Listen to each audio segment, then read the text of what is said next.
¿Qué harías si el contrato que define tu futuro, el documento que representa la culminación de años de sacrificio y trabajo incesante, estuviera escrito en un idioma que apenas comprendes? La confianza es un pilar en los negocios, pero a veces es también la grieta por la que se cuela la ruina. Esta es la crónica de un hombre al borde de un precipicio que no podía ver y de la voz inesperada que le advirtió del abismo.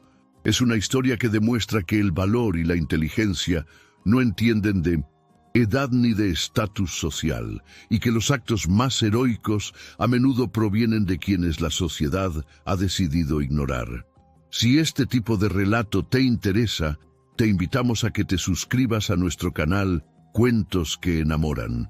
Publicamos nuevas historias todos los días. Si esta en particular te llega al corazón, no olvides darnos un like y contarnos en los comentarios desde qué rincón del mundo nos escuchas y qué hora es por allí. Tu compañía es nuestra mayor motivación. El contrato silencioso. Estaba a punto de firmar su vida en un idioma que no entendía, hasta que la hija de la mujer de la limpieza tomó el control de la situación. La mañana había comenzado con un sol pálido que se filtraba a través de los imponentes rascacielos del Distrito Financiero de Madrid. Ricardo Jiménez sintió el peso de esa luz fría sobre sus hombros mientras el Lexus de la compañía se deslizaba silenciosamente hacia la torre de cristal. Cada semáforo en rojo, cada breve pausa en el tráfico del paseo de la Piazza Castellana aumentaba la tensión en su estómago. No eran nervios de miedo, sino la vibración eléctrica que precede a un momento culminante. Después de casi una década de lucha, de ser el inmigrante venezolano que trabajaba el doble para demostrar la mitad, finalmente había llegado. El contrato que iba a firmar esa mañana no era solo un acuerdo multimillonario, era la validación de toda su existencia en España, la prueba definitiva de que lo había logrado. La sala de juntas estaba en el piso 48. Era un espacio diseñado para intimidar y para impresionar en ese orden. Las paredes eran de cristal ahumado, ofreciendo una vista panorámica de la ciudad que se extendía hasta la Sierra de Guadarrama. La mesa, una sola pieza de mármol negro pulido, reflejaba las luces LED del techo como un lago oscuro y helado.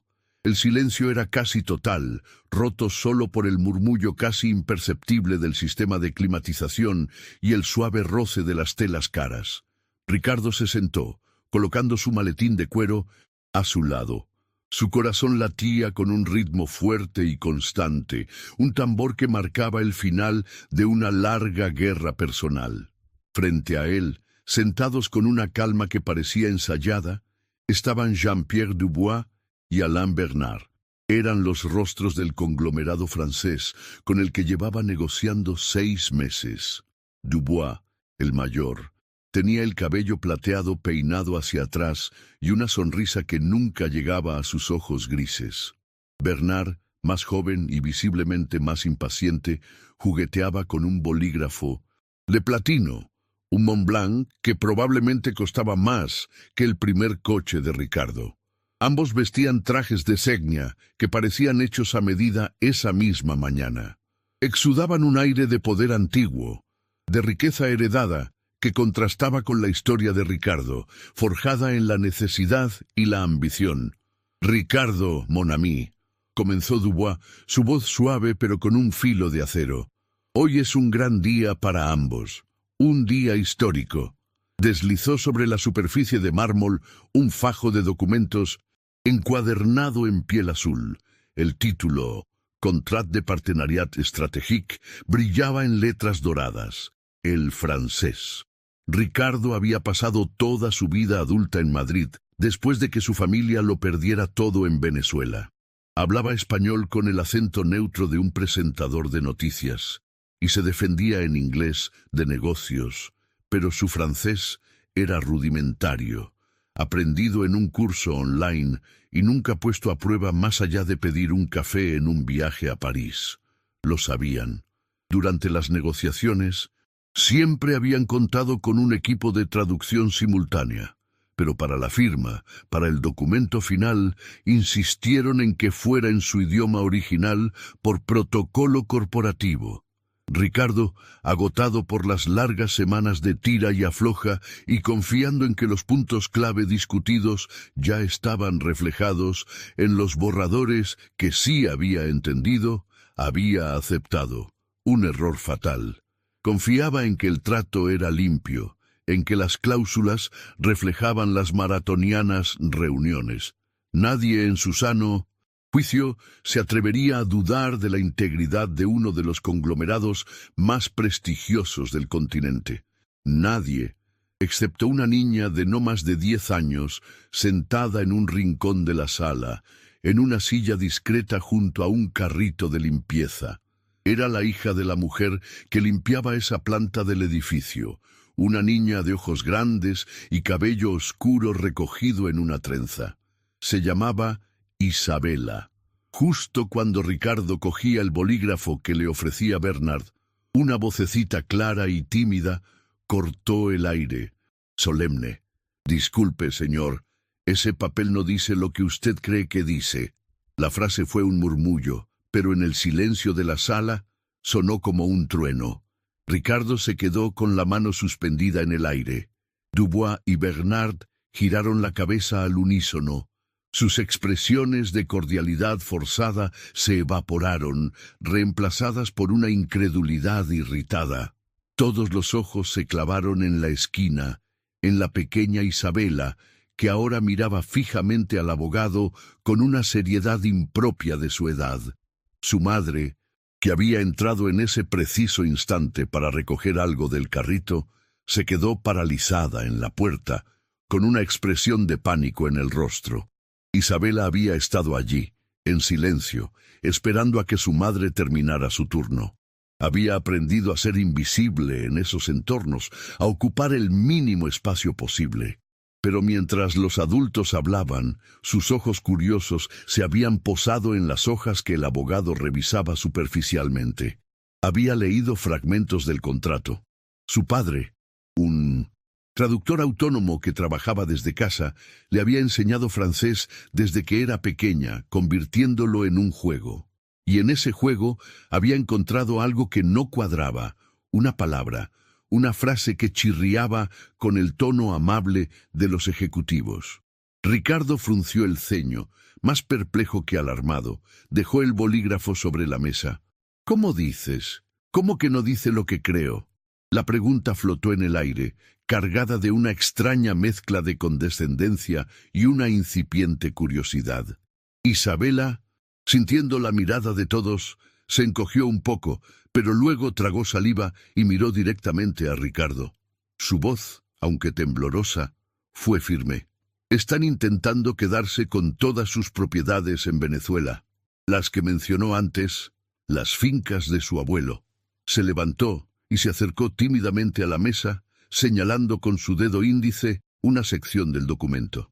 «Está aquí, en la cláusula 22.8, al final de la página. Está en letra muy pequeña.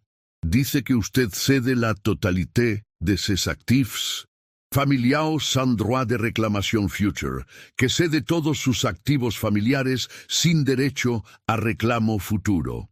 El silencio que siguió fue profundo, pesado, denso. Bernard fue el primero en reaccionar, soltando una risa forzada y estridente. «Por favor, Ricardo, vamos a escuchar a una niña. Esto es absolutamente ridículo.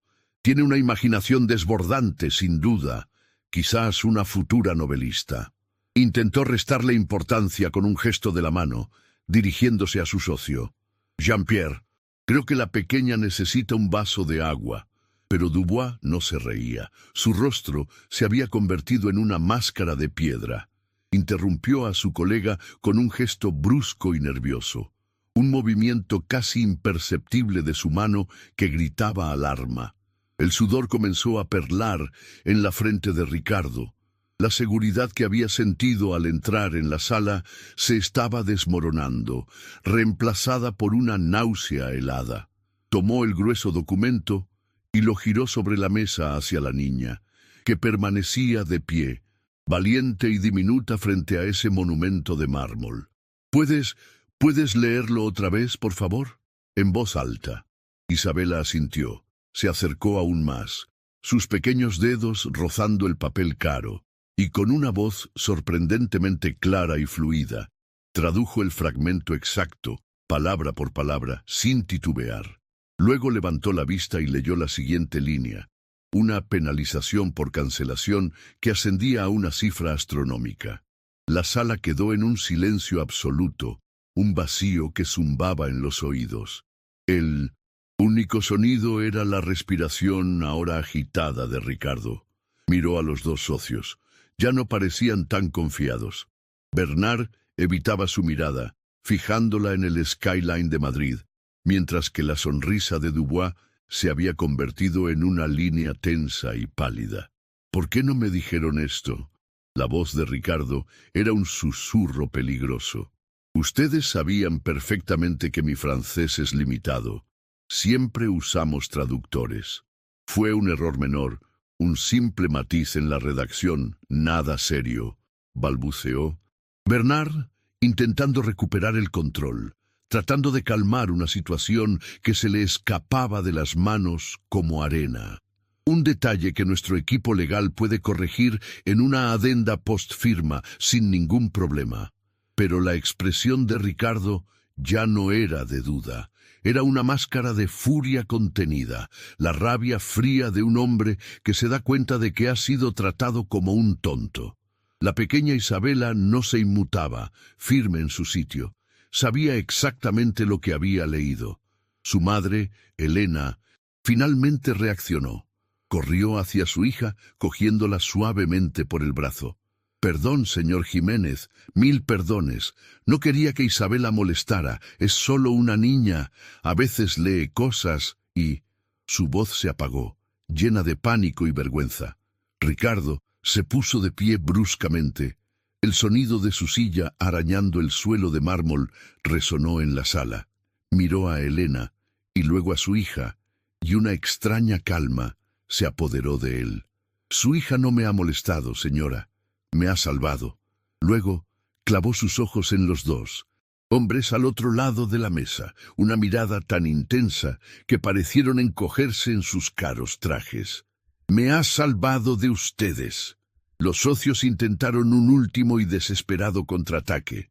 Mira, Ricardo, seamos razonables, dijo Dubois, adoptando un tono conciliador.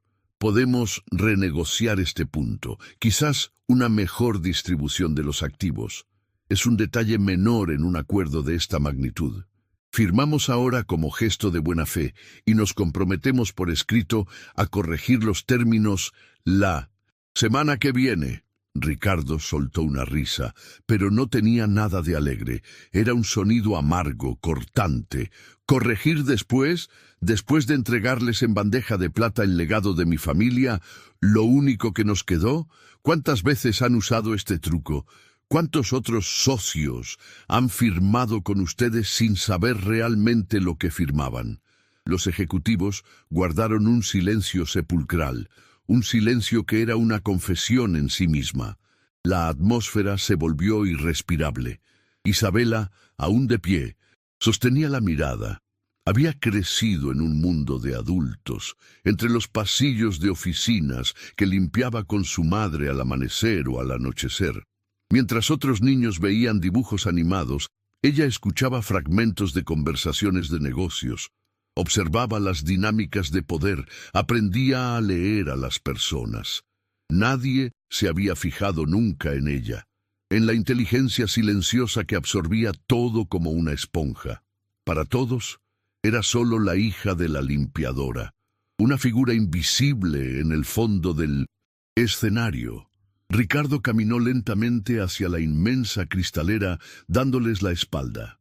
Respiró hondo, tratando de calmar el temblor de sus manos. La vista de Madrid, que antes le había parecido un símbolo de su triunfo, ahora se sentía como un recordatorio de lo alto que podía caer. En ese momento, la imagen de su padre apareció en su mente con una claridad dolorosa.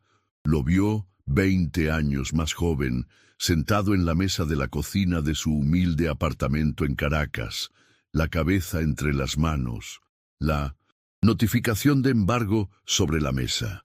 Un campesino que había perdido sus tierras, el trabajo de toda una vida, por firmar un documento de préstamo que no entendía, lleno de jerga legal que un abogado sin escrúpulos le había asegurado que era un trámite estándar. La rabia que sintió Ricardo en ese momento fue volcánica, un fuego que subió desde sus entrañas. Se giró. Ustedes se han aprovechado de mi confianza, de mi agotamiento, de mi ignorancia del idioma. Y no solo de la mía, ¿verdad? ¿Cuántos más?, repitió, su voz ahora un rugido contenido. Los ejecutivos no respondieron, solo se escuchaba el zumbido del aire acondicionado y el latido del corazón de Ricardo en sus propios oídos. La tensión se podía cortar con un cuchillo. Fue entonces cuando Bernard, el más joven, perdió los estribos. Se levantó de un salto, golpeando la mesa con la palma de la mano. ¿De verdad? ¿De verdad vas a dejar que una mocosa, la hija de la señora de la limpieza, arruine el acuerdo de tu vida? Esto te va a costar una fortuna, imbécil. Te hundiremos en los tribunales por incumplimiento de preacuerdo. Y en ese instante, Ricardo entendió. Ya no era un asunto legal o financiero, era personal. Era una lucha de clases, una batalla entre la arrogancia del poder y la dignidad del que ha sido subestimado. Era una lucha entre lo que era justo y lo que era fácil. Y gracias a una niña a la que nadie veía, a la que nadie consideraba importante, lo justo, por una vez, estaba empezando a abrirse camino. Muchas gracias por escuchar hasta aquí. Si te gusta este tipo de contenido, no te olvides de suscribirte a nuestro canal, Cuentos que enamoran. Posteamos videos todos los días, y dale like al video si te gusta esta historia, y déjanos en los comentarios contando de dónde eres y a qué hora nos escuchas. Tu apoyo significa el mundo para nosotros. Elena, la madre de Isabela, mortificada, intentó de nuevo llevarse a su hija. Vámonos, mi amor. Esto no es asunto nuestro. Pero Ricardo la detuvo con un gesto suave pero firme. No, Elena, no se va. La necesito aquí. Sus palabras resonaron en la sala como una declaración de guerra. En ese instante, Dubois, en un movimiento rápido y torpe, tomó el contrato y trató de mezclarlo con otros papeles de su maletín, intentando hacerlo desaparecer. Pero Ricardo ya no era el mismo hombre sumiso y confiado que había entrado en esa sala una hora antes. El recuerdo de su padre le había inyectado acero en la columna vertebral. Tomó su smartphone, desbloqueándolo con un movimiento rápido de su pulgar. Marcó un número de su lista de favoritos. Marta, soy Ricardo. Necesito que subas al piso 48 de la Torre de Cristal ahora mismo. Trae a un traductor legal certificado, el mejor que encuentres. No importa el costo, es una emergencia. Hizo una pausa, sus ojos clavados como dagas en los dos ejecutivos. Y Marta, prepárate. Llama a nuestro asesor de prensa, porque esto se va a saber. Bernard, el que había intentado ocultar el contrato, se levantó bruscamente, arrojando su fajo de papeles sobre la mesa con un gesto de furia impotente. «Esto es una completa pérdida de tiempo», gritó, su rostro enrojecido. «¿Es que no te das cuenta? Sin nuestra inversión, tu proyecto de expansión no vale absolutamente nada. Tú mismo lo dijiste hace una semana, nos necesitabas». Ricardo no se inmutó. Observó con una frialdad glacial cómo Dubois, el socio mayor, visiblemente pálido y nervioso, intentaba calmar a su compañero, susurrándole cosas en francés con urgencia. Isabela permanecía firme al lado de la mesa, ahora cogida de la mano de su madre, quien, tras la intervención de Ricardo, ya no sabía si debía quedarse o huir. La tensión había alcanzado un punto peligroso. El aire vibraba con la hostilidad contenida. Ricardo era consciente de la enormidad de lo que estaba haciendo. Estaba perdiendo a los socios más poderosos que jamás había tenido. Estaba arriesgando su prestigio, su reputación y el respeto de colegas, que habían aplaudido ese trato. Pero lo que acababa de descubrir, esa traición calculada y cruel, le había dejado claro que ya no había marcha atrás. Rendirse ahora sería traicionar la memoria de su padre y el valor de esa niña. Los minutos se arrastraron, lentos y pesados. Nadie hablaba. El único movimiento era el de Bernard, que caminaba de un lado a otro como un animal enjaulado. Finalmente, la puerta se abrió. Eran Marta, la asistente de Ricardo, y una mujer de unos 60 años con gafas, de montura fina y un aire de autoridad tranquila. Era la traductora jurada. Los ejecutivos pusieron inmediatamente un torrente de excusas. «Ha habido un malentendido garrafal», dijo Dubois, recuperando algo de su compostura. «No es el momento adecuado para revisar los términos. El contrato ya está en su fase final. Es un documento cerrado». Intentaron de todo para evitar que la mujer examinara el documento. Pero Ricardo insistió. Su voz no admitía réplica. «Por favor, siéntese y léalo, especialmente la cláusula 22.8 y las penalizaciones asociadas». La mujer se sentó, se puso las gafas y comenzó a leer. Su rostro, inicialmente neutral, se fue endureciendo con cada página que pasaba. Sus cejas se fruncieron y un par de veces emitió un leve «te-esc» de desaprobación. Tras unos 10 minutos de lectura concentrada, levantó la vista y se quitó las gafas. Miró a Ricardo, luego a los socios franceses, y su veredicto fue demoledor. «Señor Jiménez, esto no es un malentendido, ni un error de redacción». Su voz era calmada, pero cortante como el cristal. «Esto es una cesión total y completa de activos, diseñada de forma deliberada para ser confusa. Incluye cláusulas de renuncia irrevocables a cualquier litigio futuro y unas penalidades por cancelación anticipada que son, sin lugar a dudas, abusivas y probablemente ilegales bajo la legislación europea. Es, en mi opinión profesional, un claro caso de abuso de confianza y dolo contractual». Ricardo cerró los ojos con fuerza, sintiendo una punzada helada en el pecho. Estuvo a un solo segundo, a una firma, de caminar directamente hacia su propia ruina financiera y personal. Su padre, desde donde estuviera, merecía justicia, y esa justicia empezaba ahora. Dubois, el socio mayor, se levantó, su rostro una máscara de indignación fingida. «Esto es una traición, una ofensa. Nosotros te abrimos las puertas de Europa, Jiménez», exclamó, señalándolo con un dedo tembloroso. «¿Puertas o una trampa?», respondió Ricardo, su voz peligrosamente baja. «Porque desde mi perspectiva parece que solo buscaban un camino para quedarse con lo mío, con lo poco que mi familia salvó. Ustedes sabían que estoy agotado de pelear, de negociar durante meses. Me vieron débil, cansado, desesperado por cerrar el trato.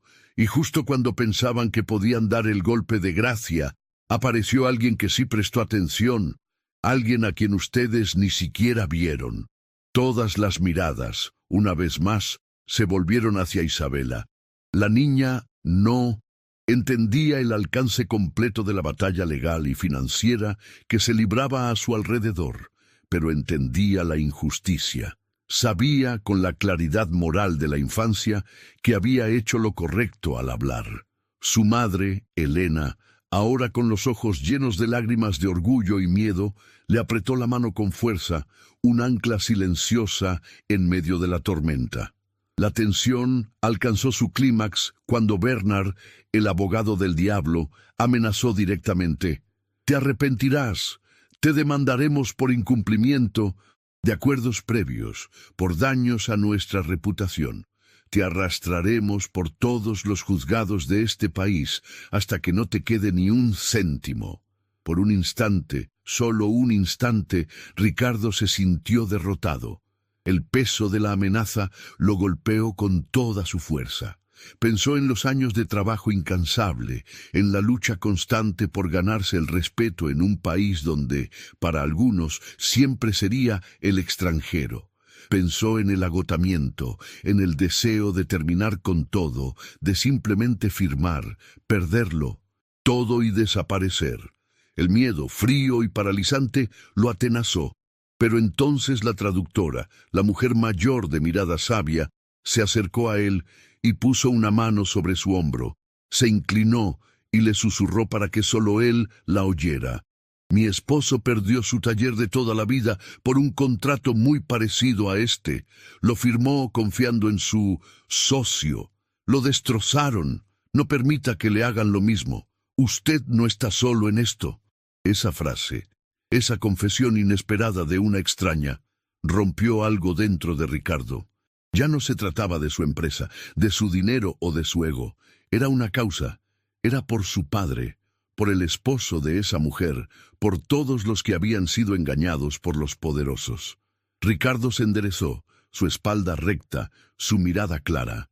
Con una voz que resonó con una nueva y férrea autoridad, declaró: «Este contrato es nulo desde este preciso momento. Y les aseguro que una copia de este documento, junto con el informe de esta traductora jurada, llegará mañana a primera hora al ilustre colegio de la Abogacía de Madrid y a la redacción de los principales diarios económicos del país. Veremos entonces cómo explican sus prácticas de negocio». Los ejecutivos palidecieron. La amenaza de un litigio la podían manejar, pero un escándalo público era veneno. Sabían que si la noticia salía a la luz, con el detalle de haber intentado engañar a un socio usando a una niña como testigo accidental, su reputación quedaría manchada de forma indeleble en toda Europa. «Te arrepentirás de esto, Jiménez», susurró Dubois, recogiendo sus cosas con manos temblorosas. «Tal vez», dijo Ricardo mirándolo directamente a los ojos. «Pero esta noche, por primera vez en mucho tiempo, dormiré tranquilo». En ese preciso instante, como si fuera una escena escrita por un guionista de cine, su móvil vibró sobre la mesa. Un número desconocido con prefijo sueco. Dudó un segundo antes de contestar. «¿Señor Jiménez?», dijo una voz con un ligero acento nórdico. «Mi nombre es Lars Magnusson. Soy el director del fondo de inversión nórdico. Llevamos tiempo siguiendo su proyecto. Un contacto nuestro en la torre nos ha informado del incidente. Solo quería decirle que nos interesa su proyecto, y nosotros no negociamos con cláusulas ocultas. Nos gustaría reunirnos con usted mañana, si tiene tiempo». En los días y semanas que siguieron, la historia explotó. No por Ricardo, sino por Isabela. Un periodista de un diario digital consiguió la exclusiva y el titular se hizo viral. La niña que leyó la letra pequeña. Cómo la hija de una limpiadora salvó a un empresario de una estafa millonaria. Medios locales e incluso internacionales se hicieron eco del relato. La historia de Isabela, la heroína invisible, capturó la imaginación del público. El conglomerado francés sufrió una caída en bolsa y una investigación interna fulminante. Bernard fue despedido de inmediato. Dubois renunció por motivos personales una semana después, en medio de un escándalo que sacudió los cimientos de la compañía. Mientras tanto, Ricardo Jiménez se convirtió en un inesperado portavoz sobre la ética empresarial y la transparencia en los negocios. Fue invitado a dar charlas en universidades y foros públicos, pero nunca, ni una sola vez, contó su victoria sin nombrar y honrar a Isabela. Ricardo cerró el trato con el Fondo Nórdico en menos de un mes. Su nueva oficina, más grande y luminosa, estaba en la misma torre. Su primer acto como CEO de su ahora fortalecida empresa fue llamar a Elena, la madre de Isabela. Le ofreció un puesto como supervisora de personal en su compañía, con un salario digno, un horario flexible que le permitiera pasar tiempo con su hija y un seguro médico completo. Pero no se detuvo ahí. Creó una fundación a la que llamó Beca Isabela Jiménez. destinada a financiar la educación superior de jóvenes con talento y pocos recursos. Y se encargó personalmente de que la propia Isabela fuera la primera beneficiaria, asegurando una beca completa para que estudiara lo que su corazón deseara, ya fuera idiomas, derecho o ingeniería aeroespacial. Tienes un don, Isabela, le dijo el día que le entregó los papeles, un talento para ver lo que otros no ven. El mundo necesita más gente como tú. No puedes permitir que ese talento se desperdicie. La niña, ahora de pie en una oficina casi tan impresionante como aquella en la que se habían conocido, sonrió con esa mezcla perfecta de timidez y orgullo que solo poseen aquellos que han logrado algo extraordinario sin ser plenamente conscientes de ello. Su madre, Elena, de pie a su lado, con lágrimas silenciosas rodando por sus mejillas, solo pudo decir: «Gracias, señor Jiménez. Gracias por vernos, por no tratarnos como si fuéramos invisibles». Hoy, años después, Ricardo a menudo mira por la ventana de su oficina hacia el bullicio de Madrid y recuerda ese día, el día que todo cambió, no por la astucia de un gran abogado, ni por una brillante estrategia legal, sino por el coraje de una niña de 10 años que no tenía nada que ganar y nada que perder, excepto hacer lo correcto. Y es que al final, la vida te enseña que nunca sabes quién se esconde detrás de las apariencias. Puedes juzgar a las personas por su ropa, su trabajo o su lugar en el mundo, pero el respeto, la dignidad y la integridad son valores que no entienden de jerarquías y siempre, siempre deben ser innegociables. Muchas gracias por escuchar hasta aquí. Y si este tipo de relato te interesa, te invitamos a que te suscribas a nuestro canal Cuentos que Enamoran. Publicamos nuevas historias todos los días. Si esta en particular te llega al corazón, no olvides darnos un like y contarnos en los comentarios desde qué rincón del mundo nos escuchas y qué hora es por allí. Tu compañía es nuestra mayor motivación.